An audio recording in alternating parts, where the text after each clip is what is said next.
The show where there are no penalties, nothing is offside, and everything is fair game.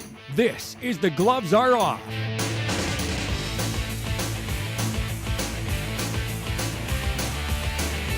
Welcome to The Gloves Are Off. I'm Moses Wold, and we've got a great edition for you. We're going to talk about baseball, more baseball, sprinkle in Steven Stamkos, and some NFL for you. And we got to get to our guests before we actually get to the questions.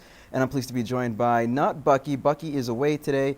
Pleased to have Taylor Dyer in his seat. Of course, you are the Rustlers men's volleyball coach, looking to do some great things as well as play in the NSRBL with the Border City Blue Jays. How are you? I'm great. Thanks very much for having me. Excellent. And your rival, maybe friendly rivalry, who knows? We'll see what happens at the end of the show. Stacey Walker, longtime player for the Twins. Of course, you are now a player coach, looking to bring in the next generation. And I know it's been a long road for you, but a great one.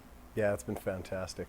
Yeah. All right, and you know what, guys? Since we're talking about NSRBL and you're feeling the love here, let's keep it going. And let's talk about what happened over the last week with the first round of the NSRBL playoffs. Of course, your Twins, your Blue Jays, both advanced to semifinals, not playing against each other, playing against different teams. Of course, the Jays taking on Unity, and you guys, in terms of the Twins, you guys will be facing, of course, the other team that will be out there. It's going to be maybe a little tough, the Wilkie Brewers. I don't know if you're familiar with them. I think 14 of the last 15 meetings the Twins have met in either a final or what have you. So it's going to be a great matchup either way. But if you look at how things have developed overall this season, do you feel that, I'm not going to say these games are going to be easy for you, but do you guys feel like you're in cruise control either way? We're definitely not in cruise control. The big motto on our team is respect everybody but fear nobody. And Wilkie is very, very good. They got a great pitching staff. They're one of the top offensive teams. They're always solid defense. We've had, 12 days off or something waiting for some of these rain-delayed series to go. So nothing but respect for them. And like you said, 14 of 15 years. I think we've won 9 championships. They've won 5. So a lot of familiar faces on both sides. And it's going to be a series. I predict 3 games. As much as I'd like to say 2, I predict a 3-game tight series. Okay, well, I'll keep with you, Stacey. I want to ask you this. What about the Jays? How do you think of their matchup against Unity? I don't know. I was just asking Taylor how their pitching's going to line up because it's going to come down to pitching. And what Unity's a nice offensive team. The Jays are known for some very good pitchers, so they got Fector going tomorrow night, which is going to be good for them. And then I believe he says he's got Ermel. The best part of that is they've run out of time because of the long weekend. So if they can save Colby will be rested up for Game 3. I like the Jays' chances. They're going to have to score some runs and keep their defense sharp, and those pitchers will bring it home, I think. Yeah, I want to get to you now. This is your opportunity to shine. You talk about a team like Unity. You saw the way they scrapped against the Expos. Granted, they're a team that's not going to take anything lightly. It doesn't matter if it's the other team or the umpires or whatever. They're a team that's very aggressive, and they play very well as a unit. How are you going to actually differentiate from that, try to get the edge on a team like the Cardinals, who are especially great at home? Yeah, I think for sure it's going to be our pitching staff again. We've been strong all the way through. Biggest problem for us has been trying to score some runs when we get those really good pitching performances. Last night we had Colby Field going, and I think he gave up 2 hits, and we were only able to score 2 runs in that 6th inning. So run production is going to be huge for us if we can do that. I think our pitching staff's going to do the job, and I think we're going to look okay. Okay, the Twins taking on, again, the Brewers. I'm really excited about that series. I think it's going to be a really, really strong series. The way Wilkie's playing right now in the playoffs and how they handled Meadow Lake very easily. And Meadow Lake was second in our league this year. I think it's going to be a great series, and obviously the Twins got that experience of being there year after year. So I think it's going to be a really, really good series. You have no edge? You're not going to give it to anybody? Very political answer here. That's a real tough one. I agree. I think it's going to go 3 games, and it's going to be tight the whole way through. And I like the Twins' chances just because of how much experience they've had, and they've been there year after year after year. Okay, let's talk about another team, the Toronto Blue Jays in the majors. How do you like their chances going into the playoffs? This is a team that, of course, pitching has been an issue. A lot of talk about it. Should they be picking up a few arms, what they should give up? I know Marcus Stroman is one guy that's been battered around as a guy. Do you keep him? Do you trade him? What happens? Well, if you saw his performance when he took on the Boston Red Sox, looked very, very good, going 7 scoreless innings, only allowing 1 hit. and look promising from a young 20-year-old. So guys, when you see Marcus Stroman and what he's done, you're seeing Drew Hutchison all of a sudden come around, maybe Brendan Morrow comes back, who knows, with the guys they have like Mark Burley, R.A. Dickey. Is the pitching staff the least of their worries, and perhaps that Stroman is an unsung hero that will take him to the postseason?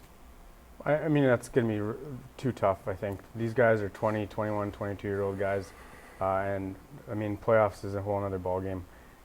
If you look at those teams that make it deep into the playoffs, it's veteran pitching. It's those, they got the stud on in each rotation, and right now we start that first. If we're in the wild card playoff, I don't know who starts that game. To be honest with you, I mean, the way Stroman's pitching, it could be him. R.A. Dickey's obviously got that experience, and Mark Burley's pitched really well most of the season. So honestly, who do you put there? Like, it could be anybody, but at the same time, any one of those guys has been knocked around at one point this season. But are they good enough, Stacey, to make the postseason with the roster they have in terms of that rotation? No. I think they definitely need something.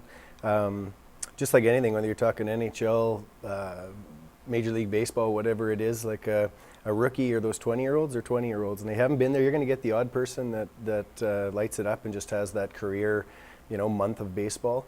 I think they're going to need to go shopping for another arm. I don't put too much emphasis on Burley. He's been around the league and he's been a gas can, and then he's been all right.